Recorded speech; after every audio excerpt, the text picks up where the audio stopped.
स्वागत है आप सभी का।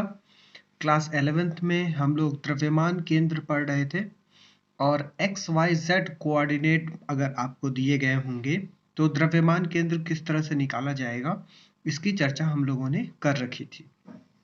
पर मान लीजिए अगर किसी किसी बिंदु पर कोई द्रव्यमान रखा हुआ है और उसकी स्थिति सदिश दी गई है ओरिजिन से।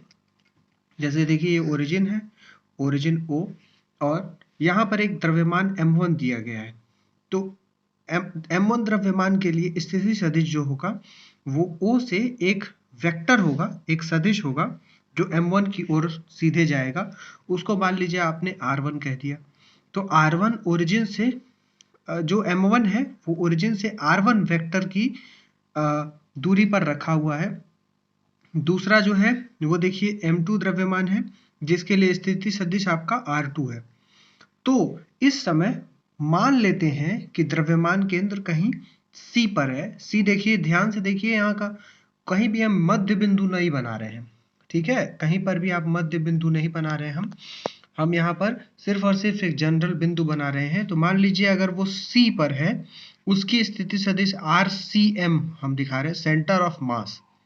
CM से सेंटर ऑफ मास, तो सेंटर ऑफ मास की जो स्थिति सदिश होगी वो होगी RCM is equals to M1R1 plus M2R2 upon M1 plus M2। ठीक है, इसी को क्लियर करने के लिए हमने आपको क्वेश्चन दिया हुआ है। गौर से देखिए ये क्वेश्चन। 6 ग्राम तथा 2 ग्राम द्रव्यमान के दो कणों की स्थिति सदिश क्रमशः 6i-7j तथा 2i प्लस 10j है। उनके द्रव्यमान केंद्र की स्थिति ज्ञात कीजिए। ठीक, तो आपको स्थिति सदिश दी हुई है 6i-7j, यानी ये जो वेक्टर है, मान लीजिए एक वेक्टर r1 जो है वो 6i-7j है, r2 वेक्टर क्या है 2i प्लस 10j है। आपको निकालना क्या है, RCM निकालना है। तो यहाँ पर आप फॉर्मूला लगाएंगे। देखिए RCM बराबर आप M1 क्या है 6 ग्राम मान लीजिए, और 6 ग्राम की स्थिति सदिश क्या है 6i-7j प्लस M2 2 ग्राम, ठीक, M2, और उसकी स्थिति सदिश क्या है 2i plus 10j upon M1 plus M2 6 plus 2 यानी कि 6 प्लस 2 8 हो जाएगा। ये देखिए क्या आ जाएगा 6 इंटू 6 36i कैप और 2 प्लस 2 2 2 ज़ा 4 36 प्लस 4 40i कैप आ जाएगा। ठीक है, और ये आ जाएगा 42 माइनस में और 20 प्लस में, तो ये आ जाएगा -22j कैप अपॉन 8। इसको डिवाइड कीजिएगा तो क्या आएगा 5i cap minus 2.75j cap. ठीक है, तो कोई कठिन नहीं है। अगर आपको फॉर्मूला नहीं समझ में आता है फिजिक्स में तो उसको समझने का सबसे आसान तरीका है आप उस पर न्यूमेरिकल करें। ठीक है, चलिए अगला एक देखिए। कार्बन मोनोऑक्साइड गैस के अणु में कार्बन तथा ऑक्सीजन परमाणु के केंद्रों के बीच की दूरी 1.130 एंगस्ट्रॉम है। कार्बन परमाणु के सापेक्ष द्रव्यमान केंद्र ज्ञात कीजिए। देखिए कार्बन मोनोऑक्साइड जो अणु है आप बना लीजिए। कार्बन मोनोऑक्साइड क्या होता है CO, C triple bond O। ये किस तरह का होता है, ये इस तरह का अणु होता है। इसके बीच में जो बॉन्ड है ये ट्रिपल बॉन्ड होता है। ठीक, इनके मान लीजिए ये कार्बन परमाणु है और ये ऑक्सीजन परमाणु है। इनके केंद्रों से बीच की दूरी क्या है 1.130 एंगस्ट्रॉम। ठीक है, तो बोल रहा है कि कार्बन के सापेक्ष द्रव्यमान केंद्र ज्ञात कीजिए। तो कार्बन को आप क्या कीजिए, आप एक्सिस बनाइए। यहाँ पर ओरिजिन मान लीजिए, ओरिजिन मूल बिंदु मान लीजिए, और यहीं पर कार्बन का परमाणु मान लीजिए। तो ऑक्सीजन परमाणु कितने दूरी पर हो जाएगा, यहाँ पर ऑक्सीजन परमाणु हो जाएगा 1.130 एंगस्ट्रॉम दूरी पर। ठीक, और अब आप फॉर्मूला लगा देंगे, x जो द्रव्यमान केंद्र की जो x कोऑर्डिनेट होगा वो होगा x is equals to m1x1 plus m2x2 upon m1 plus m2। ठीक है, यहाँ पर m1 क्या हो जाएगा, कार्बन का जो द्रव्यमान है, कार्बन परमाणु का जो द्रव्यमान है। ठीक, और M2 क्या हो जाएगा, ऑक्सीजन परमाणु का जो द्रव्यमान है। और उसके बाद आप यहाँ पर रखेंगे ये जो x1 है, x1 इसके लिए क्या हो जाएगा, ये ओरिजिन पर ही है तो 0 हो जाएगा। ऑक्सीजन परमाणु के लिए x2 होगा, वो कितना होगा, यहाँ से 1.130 एंगस्ट्रॉम होगा। तो M1 कार्बन परमाणु का द्रव्यमान, M2 ऑक्सीजन परमाणु का द्रव्यमान, x1 कार्बन परमाणु की मूल बिंदु से दूरी जो कि 0 होगी, और x2 ऑक्सीजन परमाणु की मूल बिंदु से दूरी जो कि 1.130 एंगस्ट्रॉम होगी, upon M1 plus M2 carbon परमाणु का द्रव्यमान प्लस ऑक्सीजन परमाणु का द्रव्यमान, इसमें रखेंगे आपको आंसर मिलेगा 0.6457 एंगस्ट्रॉम। ठीक है, हम आपको ये चीज प्रॉपरली करके ग्रुप में भी भेज देंगे ताकि आप आराम से इसको देखकर फिर से समझ सकें। ठीक, अब देखिए, अगर दृढ़ पिंड का द्रव्यमान केंद्र आपसे पूछा जाएगा तो आप क्या करेंगे, आपको करना पड़ेगा इंटीग्रेशन।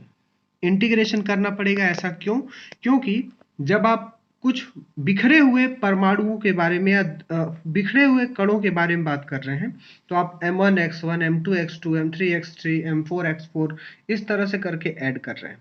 पर मान लीजिए कि आपके पास कोई रॉड है, तो इस रॉड में द्रव्यमान जो है वो समान रूप से वितरित है, और ये रॉड 0 से लेकर L तक, मान लीजिए इसको आप मूल बिंदु पर रख दें, तो ये रॉड 0 से लेकर L लंबाई तक पूरी तरह से फैला हुआ है। तो आपको एक सतत रूप से इसको जोड़ना पड़ेगा हर एक बिंदु को लेकर। तो यहां जब सततता आएगी तो आपको इंटीग्रेशन करना पड़ेगा। ठीक, कैसे करना है आप ये बस समझिए कि जब भी दृढ़ पिंड का द्रव्यमान केंद्र पूछेगा आपको इंटीग्रेशन करना है। कैसे करना है हम आपको बता देते हैं। एक एग्जाम्पल हमने लिया है, एक समान छड़ का द्रव्यमान केंद्र। ठीक, इंटीग्रेशन अगर आपको नहीं आता है तो कोई बात नहीं, जो स्टेप आपको बताया जाता है उसको आप याद कर लीजिए। ठीक, आपको फिजिक्स इसके पीछे की समझनी है, मैथमेटिक्स आपको धीरे धीरे करते करते आ जाएगी। ठीक है, देखिए, एक समान छड़ का द्रव्यमान केंद्र अगर आपको ज्ञात करना है, आप देखिए ये फॉर्मूला क्या दिया है, x cm निकालना है तो आप करेंगे इंटीग्रेशन x dm अपॉन m। y cm यानी centre of mass y coordinate का निकालना है तो आपको करना पड़ेगा इंटीग्रेशन y dm अपॉन m, जहां dm क्या है, dm जो है एक बहुत छोटे से भाग का द्रव्यमान है। ठीक, कैसे निकालते हैं आइए हम आपको बताते हैं। देखिए फॉर्मूला आप याद रखिए, x cm is equals to integration x dm अपॉन m, ये फॉर्मूला है। अब देखिए dm कैसे निकालते हैं, यही बहुत इंपॉर्टेंट है। मान लीजिए एक समान छड़ है, इसको आपने इस तरीके से रख दिया, यहाँ ओरिजिन है, ये छड़ इस तरह से फैला हुआ है, 0 यहाँ पर है छड़ की लंबाई और इसकी लंबाई यहाँ पर कितनी है, l। ठीक, मान लेते हैं इस ओरिजिन से, मूल बिंदु से x दूरी पर एक छोटा सा भाग आपने काटा।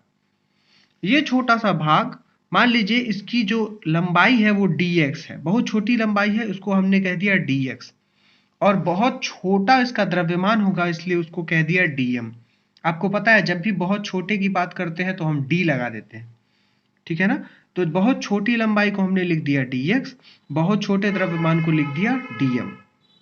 अब देखिए छड़ L लंबाई का है तो L लंबाई का द्रव्यमान होगा, मान लीजिए पूरे छड़ का द्रव्यमान कैपिटल M है तो L लंबाई का द्रव्यमान कितना है, m। तो एकांक लंबाई का द्रव्यमान कितना होगा, m बटा l होगा ना। L लंबाई का द्रव्यमान m, तो एकांक लंबाई का द्रव्यमान m बटा l। तो dx लंबाई का द्रव्यमान कितना होगा, dx लंबाई का होगा तो dx लंबाई का द्रव्यमान बराबर m बटा l, एकांक लंबाई गुणे कितनी लंबाई आपको चाहिए इंटू dx। और dx लंबाई के द्रव्यमान को ही हमने क्या बोला है कि मान लीजिए कि dx लंबाई का द्रव्यमान कितना है, dm है। तो dx लंबाई के द्रव्यमान कितना हो जाएगा, dm हो जाएगा, जो किसके बराबर होगा, m बटा l इंटू dx। ठीक है, तो यहां से आपने dm निकाल लिया। अब इसी dm को आप ले जाके फॉर्मूले में रख दीजिए। फॉर्मूला क्या है, 1 बटा m integration x dm x cm का ये फॉर्मूला है। अब इंटीग्रेशन आपको कहां से कहां तक करना है, आपको 0 से L लंबाई तक करना है तो हम इंटीग्रेशन में लिमिट लगाते हैं। हम क्या करते हैं, समाकलन में लिमिट लगाते हैं 0 से L। ठीक, अब आइए जरा dm का मान रख देते हैं, गौर से देखिएगा। x dm, यहाँ dm का मान रखा आपने m बटा l dx। ठीक, अब देखिए यहाँ से m और l ये दोनों तो कांस्टेंट है, इंटीग्रेशन हो या डिफरेंशिएशन हो, कांस्टेंट को आप वहां से बाहर कर सकते हैं। तो m बटा l बाहर आ जाएगा, तो एक m से m कैंसिल हो जाएगा, बचेगा क्या आपके पास x dx। देखिए x dx बच गया, 0 से L x dx और बाहर बच गया, ये m कैंसिल हो गया, L बच गया। तो फाइनली आपको मिला 1/L integration x dx 0 to L। अब जानते हैं आप x dx का इंटीग्रेशन x स्क्वायर बाई 2 होता है। किस फॉर्मूले से होता है? फॉर्मूला आपका है x to the power n का इंटीग्रेशन आप करेंगे तो आ जाएगा x to the power n plus 1 upon n plus 1। तो यहाँ पर x to the power 1 dx यानी x dx। ठीक, इसका इंटीग्रेशन करेंगे तो क्या आ जाएगा x to the power 1 plus 1 upon 1 plus 1। तो 1 plus 1 2 x square upon 1 plus 1 2 x square बटा 2। तो बेसिक फॉर्मूला आपको ये याद रखना है। एक दो बार और इसका यूज कर लिए हैं हम लोग, आप इसको याद रखिए। देखिए आपका ये सॉल्व हो गया, x dx का इंटीग्रेशन क्या आएगा x स्क्वायर बाई 2। तो हमने क्या किया x स्क्वायर बाई 2 रख दिया इंटीग्रेशन में, और अब लिमिट लगाएंगे 0 से L। कैसे लगाएंगे, ये 2 बाहर है, बाहर कर लिए। अपर लिमिट पहले यहां रखेंगे तो आ जाएगा L का स्क्वायर, x की जगह एक बार अपर वाली लिमिट रखेंगे, एक बार लोअर वाली। तो देखिए अपर वाली लिमिट रखेंगे तो L स्क्वायर, x की जगह क्या रख दिया, L रख दिया। और लोअर लिमिट रखेंगे तो x की जगह क्या आएगा 0, तो 0 का स्क्वायर। तो L स्क्वायर माइनस 0 स्क्वायर यानी L स्क्वायर ही हुआ। एक L से L कैंसिल हो जाएगा और L बाई 2 आपका आंसर आ जाएगा। ठीक, यानी कि द्रव्यमान केंद्र का हुआ, द्रव्यमान केंद्र ओरिजिन से L बाई 2 दूरी पर होगा। और आप ये जानते हैं कि अगर आप कोई एक समान छड़ लेंगे तो उसका द्रव्यमान केंद्र उसके बीचों बीच आएगा। L लंबाई की छड़ है तो द्रव्यमान केंद्र किस पर आएगा, L बाई 2 पर ही आएगा। तो ये चीज आपने प्रूव कर लिया। तो इंटीग्रेशन का यही उपयोग है। ठीक है, अब हम बात करते हैं द्रव्यमान केंद्र के गति की। देखिए RCM का आपने फॉर्मूला लिखा है m1 r1 plus m2 r2 plus m3 r3। n कणों के लिए mn rn भी आप लिख सकते हैं, और ये एक जनरलाइज फॉर्मूला हो जाएगा। ठीक, नीचे देखिए m1 plus m2 plus m3 plus mn है, ये पूरा क्या है, ये सभी कणों का द्रव्यमान है। जोड़कर आप लिख सकते हैं कैपिटल M। इसकी जगह क्या लिख सकते हैं, कैपिटल M, और इसको हमने इस साइड गुणा कर दिया है। तो देखिए आ गया है m1 plus m2 plus dot dot dot mn, और इसको हमने लिख दिया capital M into RCM is equals to m1 r1 plus m2 r2 plus dot dot dot plus mn rn। अब समय के सापेक्ष इसका अवकलन करें तो क्या होगा, गौर से देखिएगा।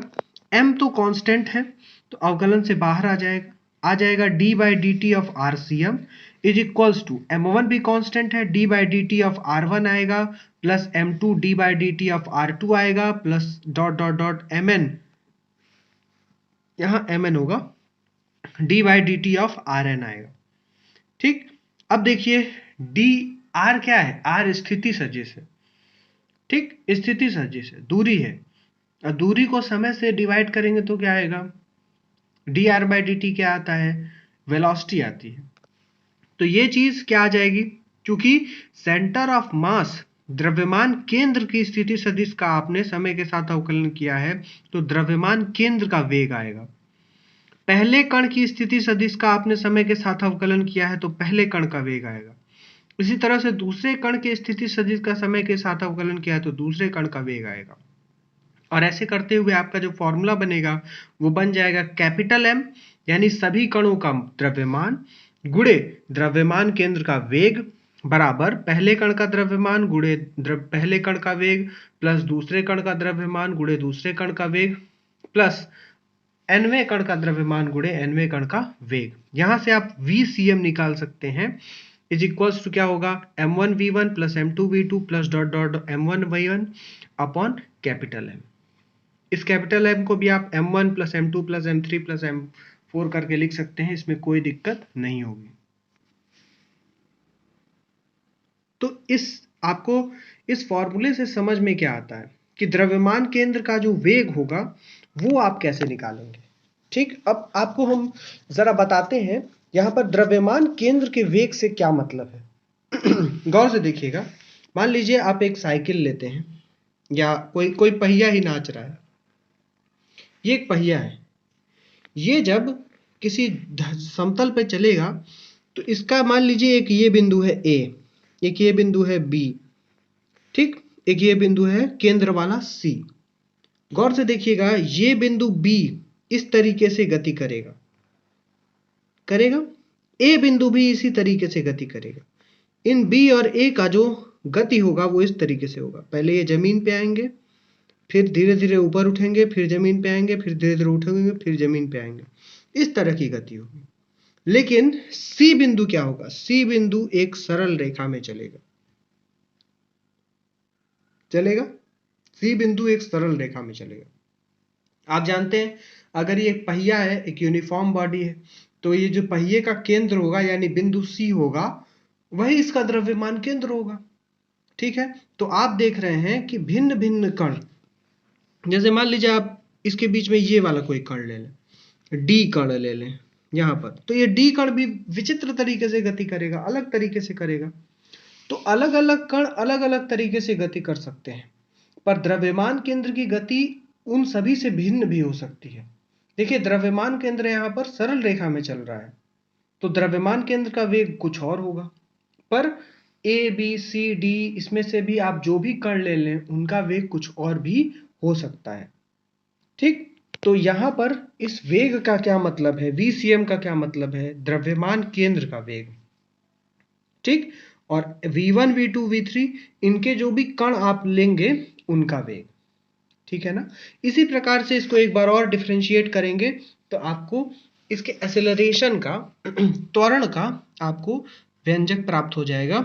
आप द्रव्यमान केंद्र का त्वरण किस तरह से लिख सकते हैं, m1a1 plus m2a2 plus mnan upon m के रूप में लिख सकते हैं।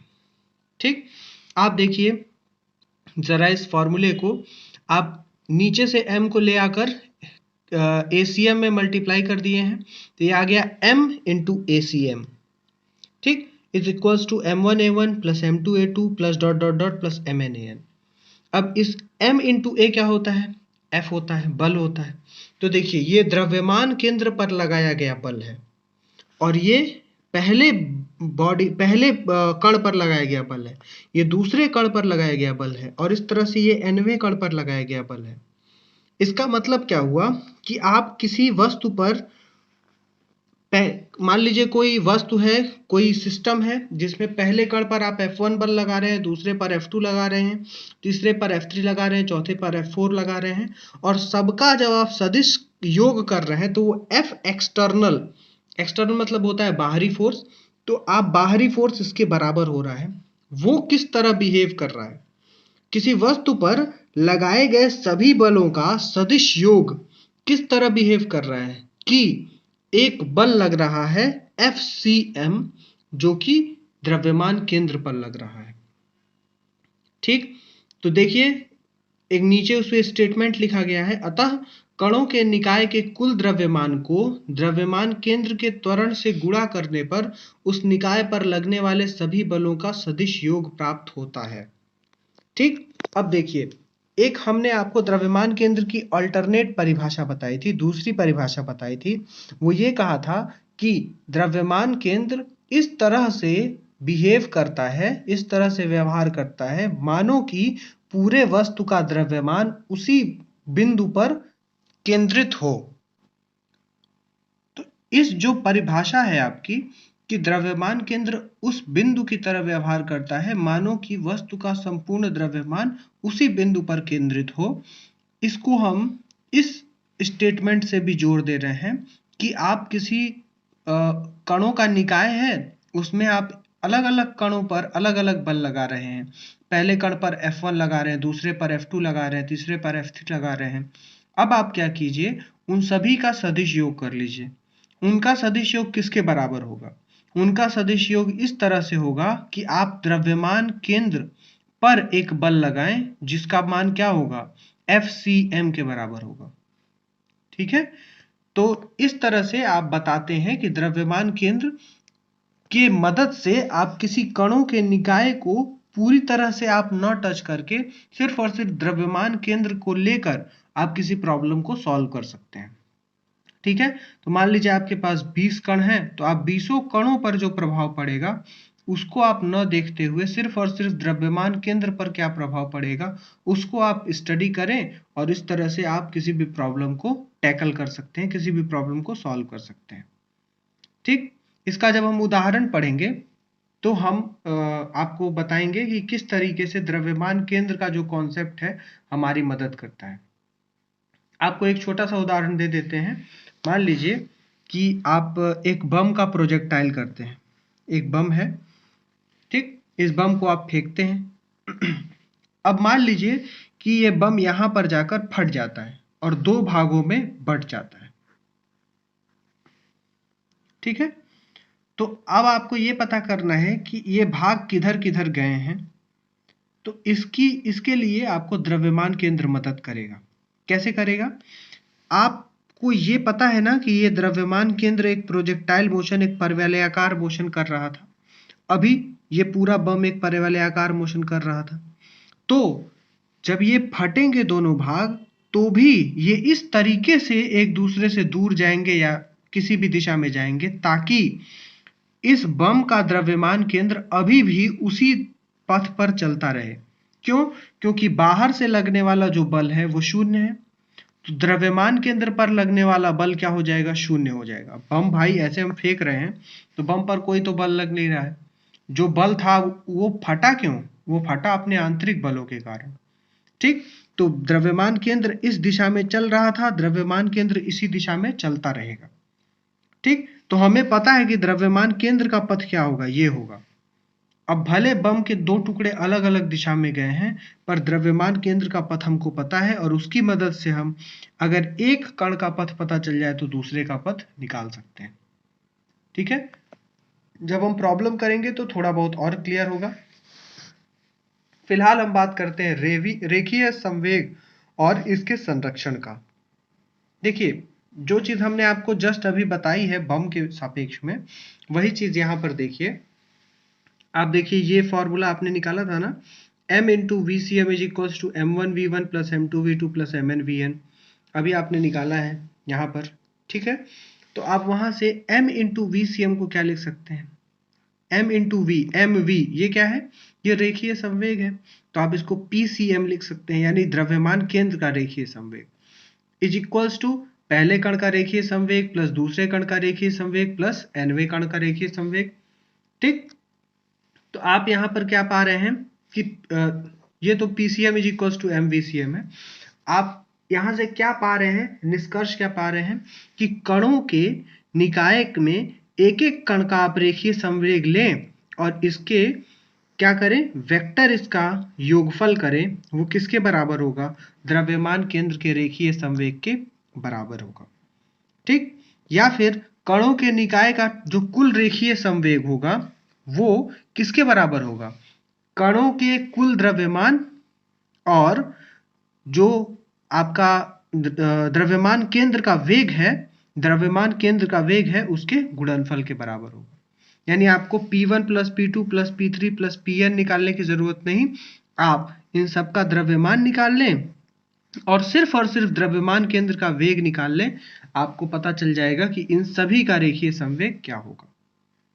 ठीक है, इसी तरीके से आप आगे देख रहे हैं कि आप ACM is equals to F external upon M लिखे थे। देखिए यह F एक्सटर्नल है, किसी भी कण पे लगने वाले सभी बलों का योग, एक्सटर्नल बाहरी फोर्स, ये किसके बराबर है? M इंटू ACM के बराबर है। ठीक, M इंटू ACM FCM के बराबर है और वही F एक्सटर्नल के बराबर है, तो हमने लिखा F external is equals to MACM। ठीक, अब मान लीजिए किसी कण पर कोई बाहरी बल लग ही नहीं रहा, तो F एक्सटर्नल बराबर 0, यानी ACM बराबर भी 0। अगर ये 0 है तो m इंटू ACM 0 है, m तो 0 होगा नहीं, इसलिए ACM बराबर 0, यानी कि जो द्रव्यमान कण है उसका द्रव्यमान केंद्र है उसका त्वरण क्या है, शून्य है। अगर द्रव्यमान केंद्र का त्वरण शून्य है यानी द्रव्यमान केंद्र एक नियत वेग से चल रहा है, उसका वेग नहीं बदल रहा, तो VCM क्या होगा, नियत होगा। अगर VCM नियत होगा तो m इंटू VCM नियत होगा, इसका मतलब PCM क्या होगा, नियत होगा। ठीक है, वही चीज यहाँ लिखेंगे कि PCM नियत होगा। तो यानी कि अगर किसी कण के निकाय पर जो कुल परिणामी बाह्य बल है वो शून्य है, तो निकाय का रेखीय संवेग क्या रहता है, नियत रहता है। ठीक है, इसका उपयोग भी हम लोग जो न्यूमेरिकल है उनको सॉल्व करने में करेंगे। ठीक है, तो आज की वीडियो में बस इतना ही। आप वीडियो को एक बार, दो बार, तीन बार देखें और समझने की कोशिश करें। अगर फिर भी कोई डाउट होता है तो ज़रूर हमसे पूछें, हम आपको क्लियर कर देंगे। आप ग्रुप में पूछ सकते हैं, हमको पर्सनल मैसेज कर सकते हैं, पर आपका डाउट नहीं होना चाहिए। ठीक है, चलिए तब तक के लिए पढ़ाई करते रहिए। धन्यवाद।